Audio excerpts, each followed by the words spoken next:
حضرت آمینہ کے پسر حضرت عبداللہ کے لخت جگر جناب احمد مجتبیٰ حضرت محمد مصطفیٰ صلی اللہ تعالیٰ علیہ وسلم کی عالی شان بارگاہ بے کس پناہ میں آئیے سب سے پہلے درود و سلام کی صورت میں خراج عقیدت محبت تعظیم و ادب کے ساتھ پیش کرتے ہیں۔ الصلاۃ والسلام علیک یا رسول اللہ وعلی آلک واصحابک یا حبیب اللہ۔ الصلاۃ والسلام علیک یا نبی اللہ وعلی آلک واصحابک یا نور اللہ صلی اللہ تعالی علیہ وسلم۔ نویت سنت الاعتکاف۔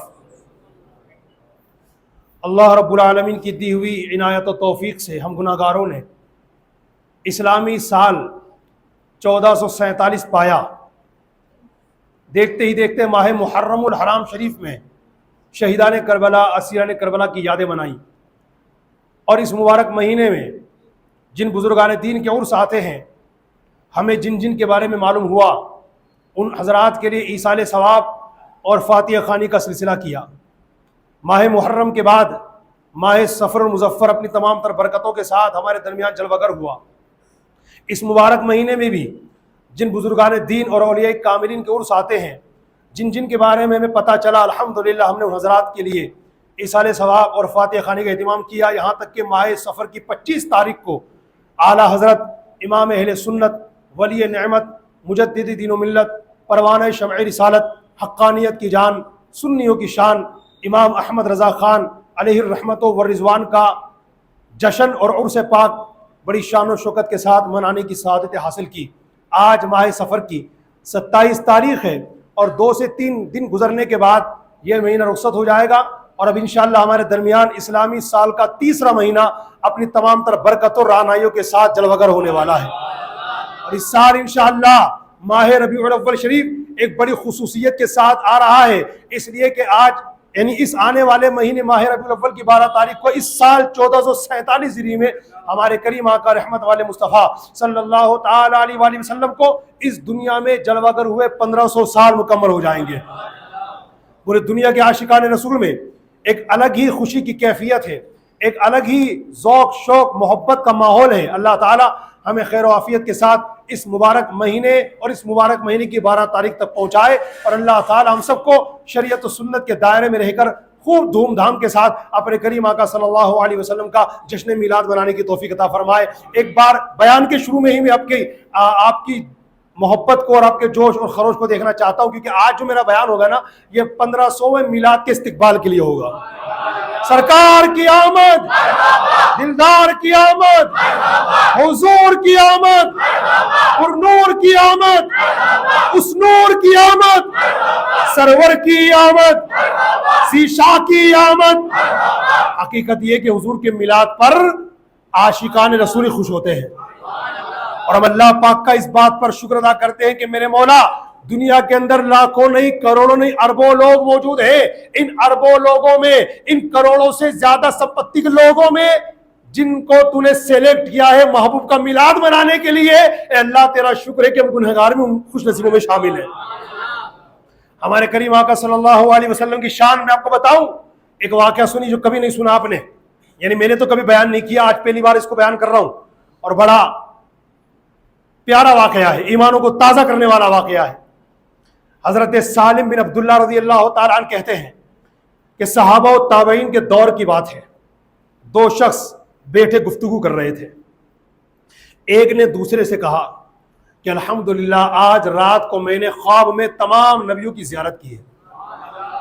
دوسرے نے کہا اچھا ماشاءاللہ، ذرا بتائیے کیا ہوا تھا؟ تو اس خواب دیکھنے والے نے اپنا خواب بیان کرتے ہوئے کہا کہ میں نے اس حال میں تمام انبیاء کرام علیہ الصلوۃ والسلام کی زیارت کی کہ ہر نبی کے ساتھ 4 چراغ موجود ہیں، ایک چراغ آگے ہے، ایک چراغ پیچھے ہے، ایک چراغ دائیں ہے، ایک چراغ بائیں ہے، اور ہر نبی کے ساتھ ان کے ایک صحابی موجود ہے، ان کے پاس بھی ایک چراغ موجود ہے۔ پھر میں نے دیکھا کہ ان نبیوں میں ایک عظمت والے نبی کھڑے ہوئے، جیسے وہ کھڑے ہوئے تو تمام زمین جگمگ جگمگ کر اٹھی، نور والی ہو گئی، روشن ہو گئی، اور میں نے دیکھا کہ ہر نبی کے ساتھ تو 4 چراغ تھے، مگر یہ عظمت والے نبی جو کھڑے ہوئے نا، ان کے ساتھ 4 چراغ نہیں تھے، بلکہ ان کے مبارک سر کے ہر بال کے ساتھ ایک ایک چراغ تھے۔ ہر نبی کے ساتھ جو ایک ایک صحابی تھے، ہر صحابی کے پاس ایک چراغ تھا، لیکن یہ عظمت والے نبی جو کھڑے ہوئے، ان کے پاس جو صحابی ان کے تھے، ان کے پاس ایک نہیں بلکہ 4 چراغ تھے۔ تو میں نے پوچھا من ھذا، یہ عظمت والے نبی جن کے اٹھتے ہی ساری زمین نور والی ہو گئی، ساری زمین روشن و تابناک ہو گئی، من ھذا، یہ کون ہے؟ تو مجھے جواب دینے والے نے جواب دیا، محمد بن عبداللہ، یہ حضرت عبداللہ کے لخت جگر حضرت محمد صلی اللہ علیہ وسلم ہیں۔ یہ دونوں شخص جو گفتگو کر رہے تھے، مطلب ایک خواب بیان کر رہے تھے اور دوسرے خواب سن رہے تھے نا، تو پیچھے کی طرف حضرت کعب الاحبار رضی اللہ تعالیٰ عنہ بھی موجود تھے، ان کو پتہ نہیں تھا۔ حضرت کعب الاحبار بہت بڑے تابعی بزرگ ہیں، اور اللہ تعالیٰ نے قرآن مقدس سے پہلے جو آسمانی کتابیں نازل فرمائی، ان میں بالخصوص توریت کے بہت بڑے عالم تھے۔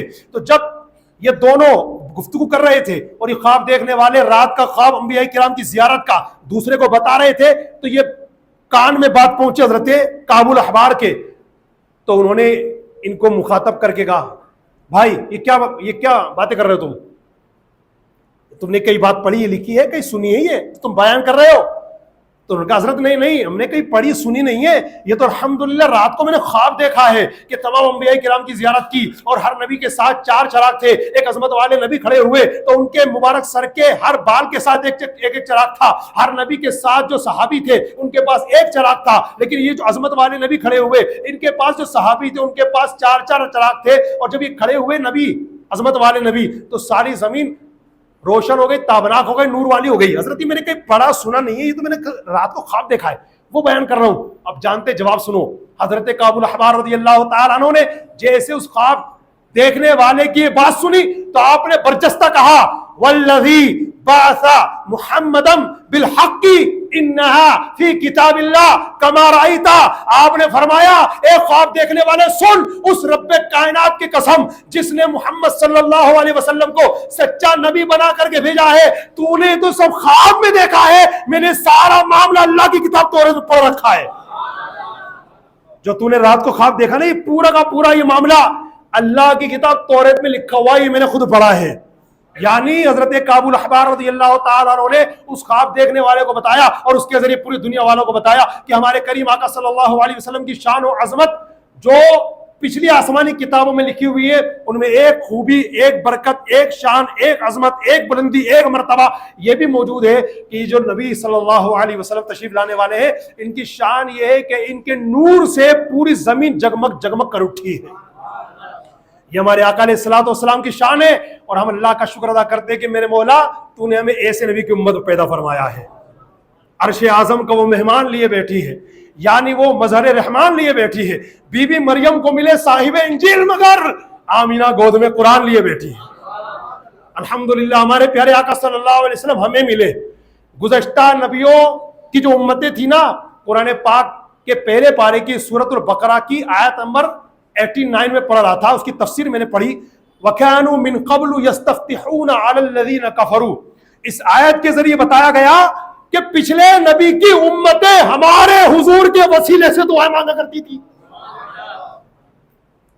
پچھلے نبی کی امتیں ہمارے حضور کے وسیلے سے اللہ کے دربار میں دعائیں مانگا کرتی تھی۔ یہ ہمارے نبی علیہ السلام کی اسپیشلٹی ہے۔ بلکہ بات اس پر ختم نہیں ہوتی، بلکہ امام سبکی رحمت اللہ علیہ جو بہت بڑے امام گزرے، انہوں نے تو یہاں تک لکھا کہ نبی پاک صلی اللہ علیہ وسلم کے وسیلے سے دعائیں مانگنا انبیاء کرام کی سنت ہے۔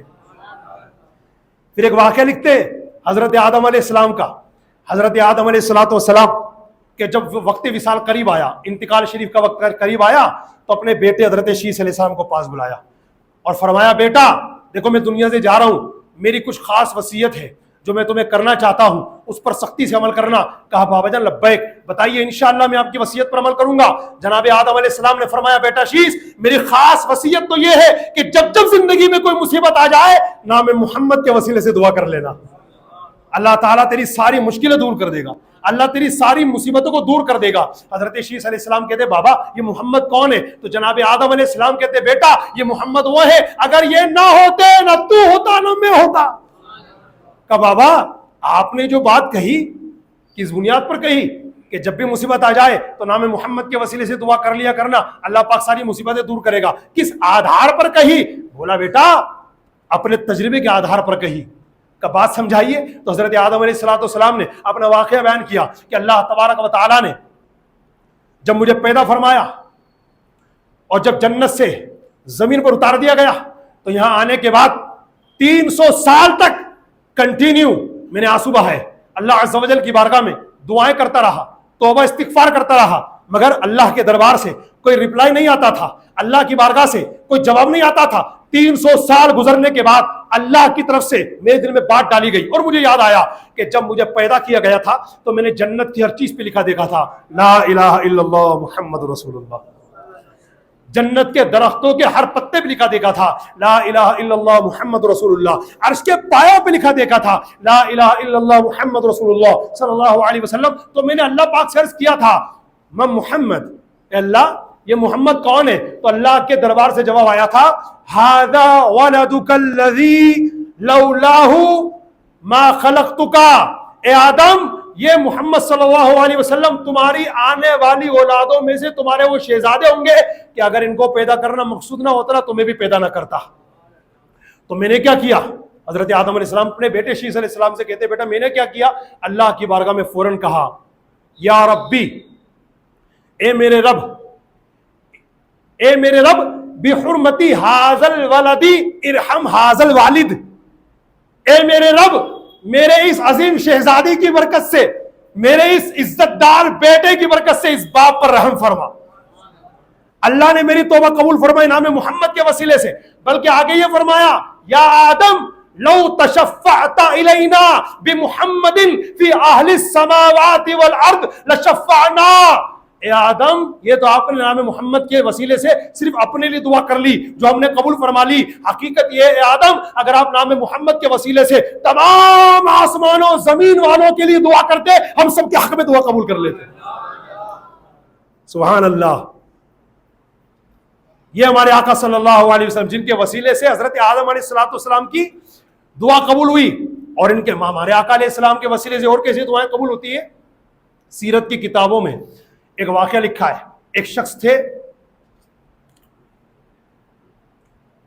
وہ کہتے ہیں کہ میں مکہ مکرمہ میں داخل ہوا تو میں نے مکہ مکرمہ میں دیکھا کہ قحط سالی کا زمانہ ہے، گھر گھر تنگی کے عالم میں ہے، لوگ بھوک سے نڈھال ہیں، بارش بند ہو چکی ہے، بہت ٹائم گزر گیا بارش نہیں ہو رہی۔ تو میں نے دیکھا، وہ شخص کہتے ہیں میں نے دیکھا کہ لوگ ابو طالب کے پاس گئے اور ابو طالب سے کہا اے ابو طالب آپ دیکھ رہے ہیں مکے والوں کی حالت ہو گئی ہے، بارش بند ہو چکی ہے، قحط سالی کا زمانہ ہے اور لوگ بھوک کے لیے تڑپ رہے ہیں، بھوک کی وجہ سے تڑپ رہے ہیں، گھر گھر تنگی کے شکار ہو چکے ہیں، آپ ذرا دعا کریں اللہ سے کہ اللہ پاک بارش نازل کر دے۔ ابو طالب نے ایک ننھے چھوٹے سے حسین و جمیل شہزادے کو اپنی گود میں اٹھایا اور چلے میدان کی طرف۔ سارے لوگ مکہ والے آپ کے پیچھے تھے، صحن حرم میں پہنچے اور اس ننھے شہزادے حسین و جمیل نور والے شہزادے کو خانہ کعبہ کی طرف پیٹ کر کے بٹھا دیا۔ وہ شہزادہ خانہ کعبہ کو ٹیک لگا کے بیٹھ گیا۔ اب ابو طالب دعا میں مشغول ہو گئے۔ وہ شخص کہتے ہیں آنکھوں دیکھا حال بیان کرتے ہیں کہ میں نے دیکھا بہت دیر ہو گئی، بارش کی دعا مانگتے مانگتے ابو طالب دعائیں کر رہے، لوگ آمین کہہ رہے، وہ دعائیں کر رہے، لوگ آمین کہہ رہے، مگر ایک قطرہ نہیں آ رہا۔ اور ایک قطرہ آتا بھی کیسے؟ وہ کہتے کہ میں نے دیکھا آسمان پہ بادل کا کوئی نام و نشانی نہیں تھا۔ میں بادل ہو تو بارش آئے نا، بادل ہی نہیں تھے۔ بہت دیر ہو گئی، پھر میں نے یہ حسین و جمیل منظر دیکھا کہ جس عظیم اور حسین و جمیل شہزادے کو ابو طالب نے خانہ کعبہ کے ٹیک لگا کے بٹھایا تھا، اس شہزادے نے اپنی پیاری پیاری انگلی آسمان کی طرف بلند کی۔ میں نے دیکھا، رب کعبہ کی قسم میں نے دیکھا، ابو طالب کو اتنی دیر ہو گئی دعا مانگتے مانگتے، لوگوں کو اتنی دیر ہو گئی آمین آمین کہتے کہتے، مگر بادل کا کوئی نام و نشان نظر نہیں آیا۔ پھر میں نے دیکھا وہ حسین و جمیل شہزادہ جس کو ابو طالب نے خانہ کعبہ کی طرف ٹیک لگا کے بٹھایا تھا، اس نے اپنی ننھی منی پیاری سی انگلی آسمان کی طرف اٹھائی۔ اس کا آسمان کی طرف انگلی اٹھانا تھا، بادل امنڈ آئے، زور کی بارش ہوئی۔ زور کی بارش ہوئی اور اس وقت ابو طالب نے اس عظیم شہزادے کی شان میں جو نعت کہی تھی اس کا ایک شعر یہ ہے وَأَبْيَضُ يُسْتَسْقَى الْغَمَامُ بِوَجْهِهِ عِصْمَةٌ لِلْيَتَامَى إِرْمَةٌ لِلْأَرَامِلِ. اس کا ترجمہ یہ ہے کہ یہ وہ محمد صلی اللہ علیہ وسلم گورے چہرے والے ہیں جن کے وسیلے سے بارش طلب کی جاتی ہے. یہ یتیموں کا سہارا ہے اور بیواؤں کی پناہ گاہ ہے. تو یہ ہمارے کریم آقا صلی اللہ علیہ وسلم الحمدللہ ہم بڑے خوش نصیب ہے کہ اللہ تعالیٰ نے ہمیں وہ پیارے نبی صلی اللہ علیہ وسلم کا دامن کرم عطا فرمایا اور اب حضور کا میلاد آ رہا ہے الحمدللہ. تو ہمیں حضور کا میلاد کس شان و شوکت کے ساتھ منانا چاہیے؟ قرآن پاک میں 7,000 مقامات ایسے ہیں جہاں ہمارے حضور کا ذکر پاک موجود ہے. 7,000 مقامات وہ ہیں قرآن عظیم کے جہاں پر ہمارے آقا صلی اللہ علیہ وسلم کا ذکر پاک موجود ہے. قرآن پاک میں ہمارے حضور کے ناموں کا تذکرہ ہے. قرآن پاک میں ہمارے حضور کی صفات کا تذکرہ ہے. قرآن پاک میں ہمارے حضور کی جائے ولادت کا تذکرہ ہے. قرآن پاک میں ہمارے حضور کی شان عظمت اور ذکر کا مرتبہ ہے. اور قرآن پاک میں ایک دو مقامات پر نہیں، ایک اندازے کے مطابق یاد کر لینا اور جا کے ان کو بتا دینا جو آج مارے پھر رہے شیطان کے طریقے پر عمل کر رہے کہ کہاں لکھا ہے. قرآن پاک میں ایک دو مقامات پر نہیں، ایک اندازے کے مطابق 27 مقامات پر حضور کا میلاد بیان کیا گیا ہے. یہ بھی انشاءاللہ میں بیان کروں گا. آج تو استقبال کر رہا ہوں، ماہی میلاد کا استقبال کر رہا ہوں. آج تو ابھی ہمارے پاس ربیع الاول شریف آنے سے پہلے انشاءاللہ 1-2 جمعے رہیں گے نا، اس میں انشاءاللہ میں اس کو میلاد حضور کا کیسے قرآن شریف میں بیان کیا گیا، صحابہ کرام نے کیسے میلاد منایا، اللہ کے نبیوں نے کیسے میلاد منایا. انشاءاللہ اس کو بھی اللہ نے چاہا تو نیت ہے میری ذکر کرنے کی. اللہ تعالیٰ مجھے حق کہنے اور آپ سب کو حق سننے کی توفیق عطا فرمائے اور اللہ تعالیٰ میلاد والے آقا حضور کے صدقے میں ہم سب کو کہنے سننے سے زیادہ حق پر عمل کرنے کی توفیق عطا فرمائے. عرض یہ کر رہا تھا کہ ہمارے آقا صلی اللہ علیہ وسلم کا میلاد آ رہا ہے ماشاءاللہ، اور ہمیں اس مرتبہ کا میلاد کچھ الگ طریقے سے منانا ہے انشاءاللہ.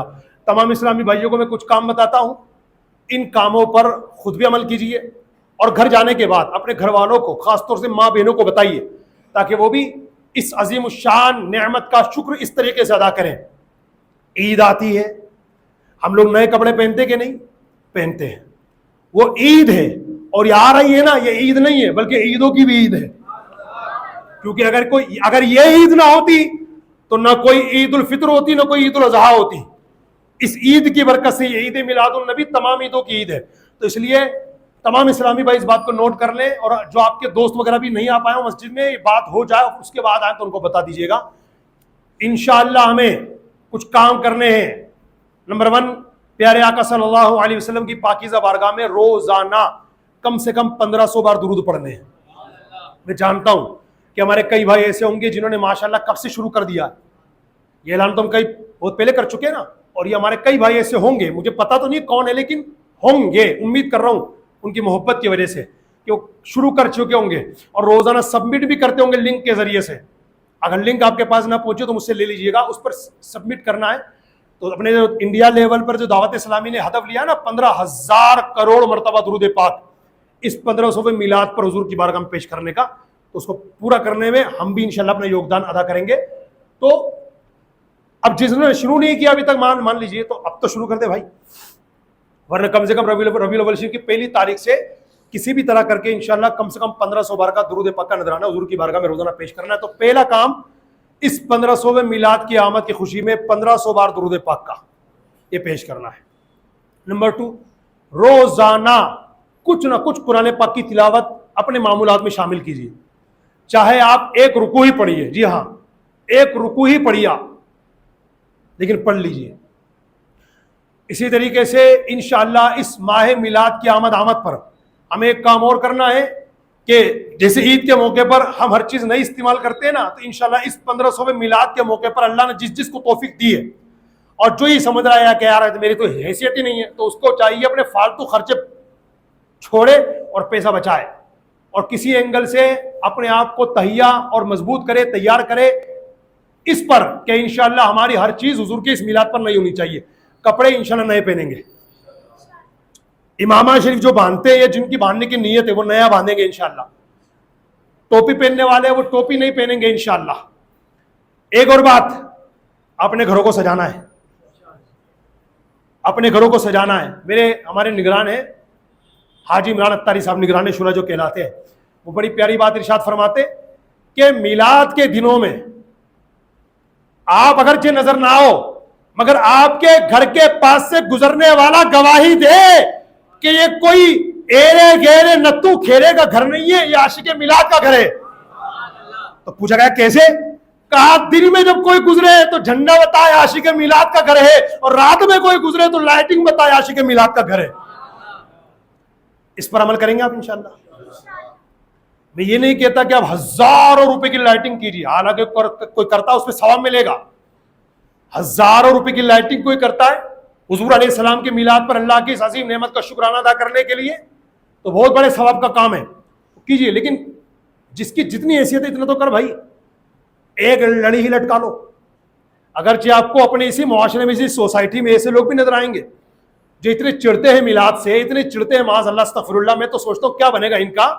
اور میں ان جاہلوں کی بات نہ کر کے ابھی کچھ ولیوں کی بات بتاتا ہوں آپ کو انشاءاللہ۔ میں اسکرین شاٹ لے کر کے آیا ہوں کہ انہوں نے کیا کہا میلاد منانے کے بارے میں۔ بتانا ہی چاہتا ہوں کہ ایسے رینگنے والے گندے کیڑے ہماری سوسائٹی میں رہتے، اتنا چڑھتے ہیں میلاد سے، اللہ تعالیٰ ان کو ہدایت دے، اتنا چڑھتے ہیں پورے سال ان کے گھر کے باہر بلب لگا ہوا ہے، بلب گھر کے باہر بلب لگا ہوا ہے، کیوں؟ تاکہ بھئی کوئی گزرے تو آرام سے روشنی میں گزرے، کوئی دقت نہ ہو۔ میلاد سے اتنا چڑھتے ہیں کہ جب میلاد کا مہینہ شروع ہوتا ہے تو بلب بند کر دیتے ہیں۔ پورے سال چل رہا تھا یہ بلب گھر کے باہر، تاکہ آنے جانے والوں کو روشنی ملے، اپنا بھی ٹھیک رہے معاملہ۔ اور جب میلاد کا مہینہ شروع ہوتا تو وہ بلب بھی اٹھا لیتے ہیں وہاں سے۔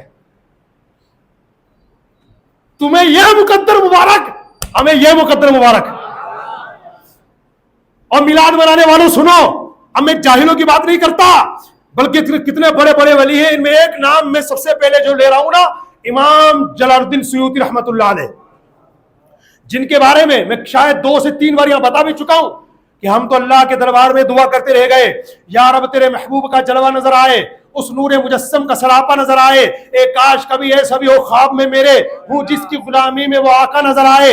ہم عاشقان رسول تو حضور کو خواب میں دیکھنے کی تمنا کرتے رہ گئے۔ امام جلال الدین سیوطی رحمت اللہ علیہ اتنے بڑے ولی ہیں اور اتنے بڑے بزرگ ہیں کہ انہوں نے خواب میں تو نہیں کتنی بار دیکھا ہوگا، فیس ٹو فیس عالم بیداری میں 75 ٹائم 75 مرتبہ حضور کا دیدار کیا ہے، یوں 75 مرتبہ۔ یہ وہ بزرگ امام جلال الدین۔ اب سنو میلاد منانے والوں یہ کیا کہتے ہیں۔ امام جلال الدین سیوطی شافعی رحمت اللہ علیہ فرماتے ہیں، جس گھر، غور سے سن رہے ہیں نا، جس گھر، مسجد یا محلے میں میلاد شریف پڑھا جائے، فرشتے اس گھر، مسجد اور محلے کو گھیر لیتے ہیں، اور فرشتوں کے سردار یعنی حضرت جبریل، حضرت میکائیل، حضرت اسرافیل، حضرت اسرائیل علیہ السلام میلاد شریف پڑھنے والوں کے لیے رحمت و رضوان کی دعا کرتے ہیں۔ اور فرماتے جس گھر میں میلاد شریف پڑھا جائے اللہ پاک اس گھر کو قحط سالی، وبائی امراض، آگ لگنے، ڈوبنے اور ایسی بہت سی آفتوں سے محفوظ رکھتا ہے۔ اور فرماتے اس گھر کے رہنے والوں کو بغض و حسد سے، بری نظر سے اور چوری وغیرہ کے خطرے سے اللہ بچاتا ہے۔ اور اس گھر کے اہل خانہ کا کوئی فرد انتقال کر جائے، اور میلاد منانے والوں سنو، امام جلال الدین سیوطی رحمت اللہ علیہ اپنی کتاب میں لکھتے ہیں کہ اس میلاد منانے والوں کے گھر میں کوئی انتقال کر جائے تو اس پر نکیرین کے سوالوں کے جوابات آسان کر دیے جاتے ہیں۔ ایک بزرگ ہے حضرت جنید بغدادی، سنا ہے نام؟ مجھ سے زیادہ سنا ہوگا بلکہ آپ نے۔ حضرت غوث اعظم سے بھی 200-300 سال پہلے کے بزرگ ہیں حضرت جنید بغدادی۔ یہ کیا فرماتے سنو، حضرت جنید بغدادی فرماتے محفل میلاد شریف میں شرکت کرنے اور اس محفل کی عزت و تکریم کرنے سے ایمان مضبوط ہوتا ہے۔ حضرت سری سختی رحمت اللہ علیہ، یہ حضرت جنید بغدادی کے پیر و مرشد ہیں، یہ فرماتے محفل میلاد میں جانے کا، جو محفل میلاد میں جانے کا ارادہ کرے، پتہ ہے وہ اصل میں جنت کے باغوں میں جانے کا ارادہ کرتا ہے، کیونکہ محفل میلاد صرف اور صرف محبت رسول کی وجہ سے سجائی جاتی ہے، اور رسول اکرم صلی اللہ علیہ وسلم کا فرمان ہے من احبنی کان معی فی الجنہ، جو مجھ سے محبت کرے گا وہ جنت میں میرے ساتھ ہوگا۔ زیادہ بیان نہیں کر رہا میں، حالانکہ چونکہ آنے والے جمعے کو پھر میرا یہ ٹاپک رہے گا، ابھی بات پہ بات چلیے تو اس لیے میں نے عرض کر دیا حضرت جنید بغدادی کے بارے میں، حضرت سری سختی کے بارے میں، اور حضرت امام جلال الدین سیوطی شافعی رحمۃ اللہ علیہ کے بارے میں کہ ان حضرات نے میلاد منانے والوں اور میلاد منانے کے حوالے سے کتنی پتی کی باتیں ارشاد فرمائی ہے. لہٰذا میرے بھائیوں میں جانتا ہوں کہ آپ حضرات فتنے کے دور میں ہیں, ہم بھی فتنے کے دور میں, جیسے جیسے قیامت جتنی قریب آئے گی فتنے بڑھتے چلے جائیں گے, مگر فتنے بڑھنے کا مطلب یہ نہیں ہے کہ ہم بھی فتنوں میں چلے جائیں, ہم بھی وسوسوں میں آ جائیں. جو ہمارے نبی علیہ الصلوۃ والسلام کی شان میں کمزور باتیں کر رہا ہے ہم اس کو دوست بنا کے رکھے, جو ہمارے نبی علیہ السلام کے میلاد بنانے کے بارے آبجیکشن کرے ہم اس کو اپنا دوست بنا کے رکھے. معاذ اللہ, استغفر اللہ. اللہ پاک ہمیں اس سے پہلے موت دے دے, جنت البقیع اللہ میں مدفن عطا کر دے کہ ہمارا کوئی ایسا دوست بنے جو حضور کے میلاد سے چڑھنے والا ہو.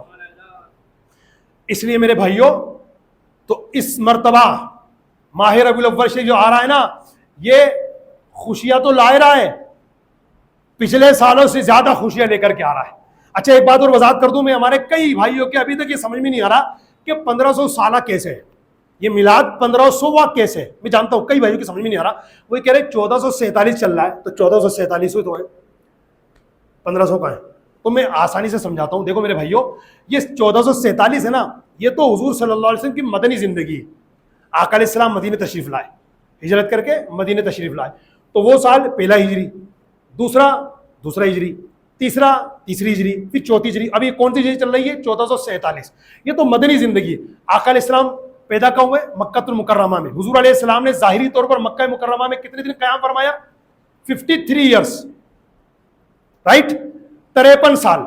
تو 53 سال وہ مکی زندگی, پھر حضور علیہ السلام نے ہجرت فرمایا مدینے, تو مدینے کی زندگی سے لے کر اب تک کی 1447. اب پلس کرو ذرا, 1447 پلس 53, رزلٹ کیا آ رہا ہے؟ 1500. تو اس اینگل سے یہ آقا علیہ الصلوۃ والسلام کا 1500واں میلاد ہے ماشاءاللہ. تو تمام اسلامی بھائی ابھی سے اس کا اہتمام کیجئے, خوب خوشیاں منائیے, جھنڈے لہرائیے, لائٹنگ کیجئے, خوب لنگر کا اہتمام کریں, پیارے آقا صلی اللہ علیہ وسلم کی سنتوں پر عمل پیرا ہونے کی کوششیں کریں, اور آقا علیہ الصلوۃ والسلام کی مبارک طریقے کو فالو کریں. انشاءاللہ ہماری یہ تھوڑی سی حرکت آقا علیہ الصلوۃ والسلام کی بہت بڑی خوشی کا باعث بنے گی. آخری بات عرض کر دوں, ایک عالم دین کا واقعہ کتابوں میں بیان کیا گیا کہ انہوں نے خواب میں دیکھا آقا مدینہ صلی اللہ علیہ وسلم کی زیارت ہوئی, تو پوچھتے یا رسول اللہ یہ بتائیے, یہ ہر سال جو آپ کے دیوانے آپ کا میلاد مناتے ہیں, گھروں کو سجاتے ہیں, جھنڈے لگاتے ہیں, اور اس طریقے سے آپ صلی اللہ علیہ وسلم کے میلاد کی خوشیاں مناتے ہیں, حضور کیا آپ ان لوگوں سے خوش ہوتے ہیں؟ حضور نے ایک جملہ دیا, یاد کر لینا. فرمایا اس عالم دین سے ہمارے غلام یاد رکھنا, جو ہم سے خوش ہو جاتا ہے ہم بھی اس سے خوش ہو جاتے ہیں. اب اس پر کئی واقعات مجھے یاد آ رہے ہیں انشاءاللہ, چونکہ ابھی ٹائم نہیں ہے نا, آنے والے جمعے کو جلدی تشریف لائیے گا تو انشاءاللہ ہم آپ کو کئی باتیں بتائیں گے انشاءاللہ. اچھا ایک بات اور عرض کرنی تھی عابد بھائی, انشاءاللہ ابھی باقی نمازوں سے فری ہونے کے بعد صلاۃ والسلام بھی پڑھ لیں گے. جن حضرات کو اللہ روکنے کی توفیق دے, کیونکہ کئی ہمارے بھائی جیسے والے آفس چھوڑ کر آئے ہیں ان کو جلدی جانا ہوگا, تو ایک رسم انشاءاللہ ہم کریں گے, کیونکہ حضور کا 1500واں میلاد آ رہا ہے نا, تو انشاءاللہ یہاں سے ہم فری ہو کر ابھی صلاۃ والسلام وغیرہ پڑھ کر باہر جائیں گے. مین گیٹ پر انشاءاللہ پرچم کشائی کی محفل ہوگی. پرچم کشائی تو سمجھتے ہیں نا, جھنڈا لہرایا جائے گا انشاءاللہ باہر, ٹھیک ہے انشاءاللہ. ہمارے عابد بھائی نے ماشاءاللہ بڑی محنت کی, اللہ ان کو جزائے خیر دے. تو انشاءاللہ بھی ہم صلاۃ والسلام سے فری ہونے کے بعد یہاں سے باہر نکلیں گے, اور انشاءاللہ پرچم کشائی ہوگی, مطلب آقا علیہ السلام کا جو مدنی پرچم ہے ربیع الاول کا وہ لہرایا جائے گا انشاءاللہ. آپ حضرات سے میری گزارش ہے, جن کی مجبوری نہ ہو, تھوڑی دیر 5 منٹ لگیں گے مشکل سے اس پرچم کشائی میں, کہ ہم وہ لہرائیں گے, پھر وہاں پر نعرے لگائیں گے, آقا علیہ الصلوۃ والسلام کی میلاد کی خوشیاں کا اظہار کریں گے بس. تو آپ حضرات میں سے جو رک سکیں انشاءاللہ صرف 5 منٹ کی بات ہوگی, زیادہ نہیں, اور اس سے 5 منٹ سے بھی کم لگے, تو انشاءاللہ صلاۃ والسلام کے بعد ہم باہر نکل کر انشاءاللہ یہ پرچم کشائی کی رسم کریں گے. آپ حضرات سے یہ کبھی ہوئی نہیں اپنی مسجد میں, پہلی بار ہو رہی ہے, اور ذہن میں اس لیے آیا کہ چونکہ 1500واں میلاد آ رہا ہے تو آج تو ہونی چاہیے انشاءاللہ.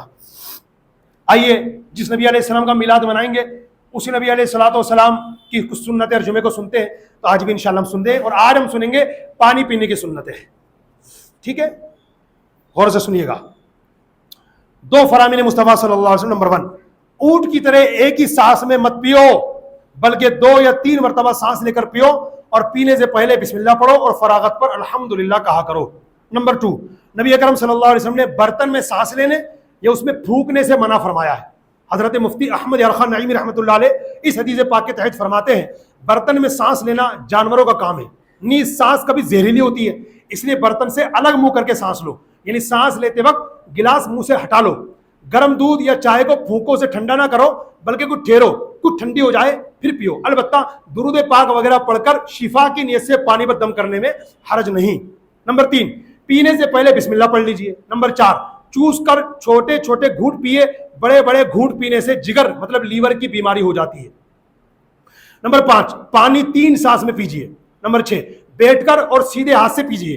نمبر 7, لوٹے وغیرہ سے وضو کیا ہو تو اس کا بچا ہوا پانی پینا 70 بیماریوں سے شفا ہے کہ یہ آب زمزم کی مشابہت رکھتا ہے. ان دو یعنی وضو کا بچا ہوا پانی اور زمزم شریف کے پانی کے علاوہ کوئی سا بھی پانی کھڑے کھڑے پینا مکروہ ہے. یہ دونوں پانی, وضو کا بچا ہوا پانی اور آب زمزم کا پانی, یہ دونوں جو ہے قبلہ رو کھڑے کھڑے پیے.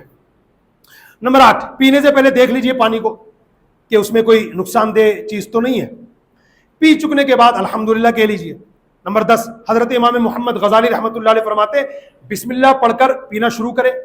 پہلی سانس سے آخر میں الحمدللہ, دوسری کے بعد الحمدللہ رب العالمین, اور تیسری سانس کے بعد الحمدللہ رب العالمین الرحمن الرحیم پڑھے. یہ ایک اچھا کام ہے, نہ بھی کیا تو حرج نہیں, بس شروع میں بسم اللہ اور پینے کے بعد الحمدللہ پڑھ لیں گے, سنت ادا ہو جائے گی.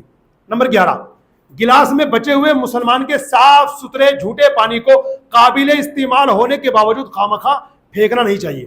نمبر 12, منقول ہے سور المؤمن شفاؤن, یعنی مسلمان کے جھوٹے میں شفا ہے. آخر میں نمبر 13, پی لینے کے چند لمحوں کے بعد خالی گلاس کو دیکھیں گے تو اس کی دیواروں سے بہہ کر چند قطرے پیندے میں جمع ہو چکے ہوں گے, انہیں بھی پی لیجئے.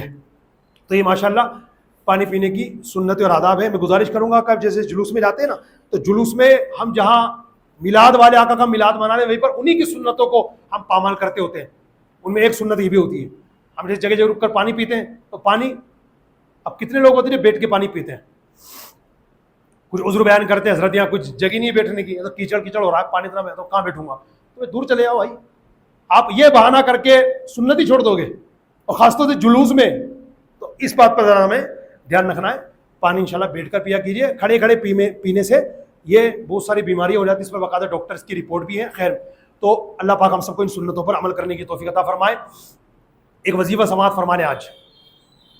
یہ کئی لوگ ایسے ہوتے ہیں جن کے چہروں پر کالے دھبے ہو جاتے ہیں نا, وہ چاہتے ہیں کہ ہمارے کالے دھبے ختم ہو جائیں, لیکن کئی دوائیوں کے بعد بھی وہ ختم نہیں ہوتے. تو ایک بڑا پیارا وظیفہ میں نے کل پڑھا ہے کتاب میں, امیر اہل سنت کا دیا ہوا, بڑا زبردست. اس کو سن لیں آپ چاہے تو اپنے گھر کی ماں بہنوں کو بتائیں, تاکہ گھر میں اگر کسی کے یہ ہو کالے دھبے ہو جاتے ہیں نا, تو انشاءاللہ وہ ختم ہو جائیں گے. بلکہ اگر کسی کے کالے دھبے نہ بھی ہو پھر بھی پڑھنا چاہے تو اللہ کا نام ہے تو اس کی برکت تو ملے گی انشاءاللہ.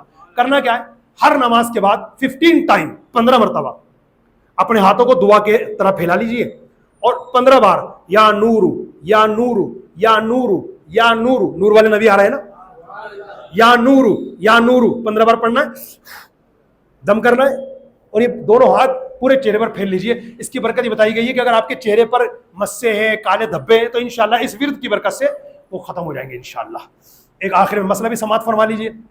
پیارے محترم اسلامی بھائیوں, چونکہ موضوع ہمارا چلا ہے میلاد شریف کا اور جلوس کی بات بھی آئی, تو اس لیے میں یہ بہت ضروری مسئلہ بتا رہا ہوں. ہمارے یہاں جلوس کے اندر اور دیگر معاملات کے اندر جو بے ادبی والے معاملات ہم لوگ خود کرتے ہیں نا, عاشق رسول, توجہ نہیں ہوتی ہوگی شاید, یا پتہ نہیں کیوں کرتے, تو نہیں کرنا چاہیے. وہ کیا ہوتا ہے, پیکٹ بنائے فاتحہ خانے کے, بریانی کے پیکٹ بنائے, دیکھا ہے آپ نے, یہ بے ادبی اللہ کے رزق کی بے ادبی ہے. یہ پھینک کر جو آپ دیتے ہیں پانی کی بوتلیں پھینک رہے ہوتے ہیں. اب اتنے سارے جلوس میں کس کو دوں گا, تو وہیں سے یوں پھینکتے ہیں. یہ نظارے عام ہیں جلوس میں, دیکھ لو ابھی کہیں بھیڑ بھاڑی والی جگہ ہو نا, تو وہاں پر لوگ اس طرح بانٹتے ہوتے ہیں. نہیں بانٹنا چاہیے بھائی. یہ ایک تو پھینک کر دینا, یہ اللہ کے رزق کی بے ادبی, اور کئی مرتبہ ایسا ہوتا ہے وہ کہ اللہ کا رزق جو ہے وہ کسی کے ہاتھ میں نہیں آیا تو نیچے گیا سیدھا. تو اس لیے ان معاملات سے اپنے بچنا ہے. جس معاملے میں بے ادبی ہو رہی ہو نا, اپنے کو بچنا, کیونکہ ہمیں ہمارے بزرگوں نے ادب سکھایا. ایک بے ادبی اور بتا دو آخر میں جاتے جاتے, یہ جھنڈے آپ نے دیکھے ہوں گے میراث میں, جھنڈے کئی لوگ لے کر کے آتے تو گنبد بنے ہوتے ہیں, کسی میں کلمہ شریف لکھا ہوتا ہے, بلکہ کئی بینر ایسے آتے ہیں کہ گاڑیوں پہ لگائے ہوئے ہیں بڑے بڑے بینر, لا الہ الا اللہ محمد رسول اللہ سرکار کے آمد مرحبا, اور اوپر جو نوجوان بیٹھے ہوئے پاؤں لٹکا کر, ان کو پتہ ہی نہیں ہے پاؤں کہاں رہے ہیں, سیدھے کلمہ شریف پر معاذ اللہ استغفر اللہ. میری بات آپ سمجھ رہے ہوں گے میں کیا کہنا چاہ رہا ہوں. یہ بے ادبی والے مناظر بھی معاذ اللہ جلوس کے اندر دیکھے جاتے ہیں. میں جانتا ہوں کہ وہ جان بوجھ کے نہیں کر رہے, ان کو پتہ ہی نہیں, ان کی توجہ نہیں ہے. لیکن میرے بھائی, اس طرح بینر بنانے کی ضرورت کیا ہے؟ یہ اگر بنانا ہے تو اس کے اوپر بیٹھنے کی ضرورت کیا ہے آپ کو؟ اس کے اوپر آپ بیٹھ گئے تو یہ بے ادبی ہے.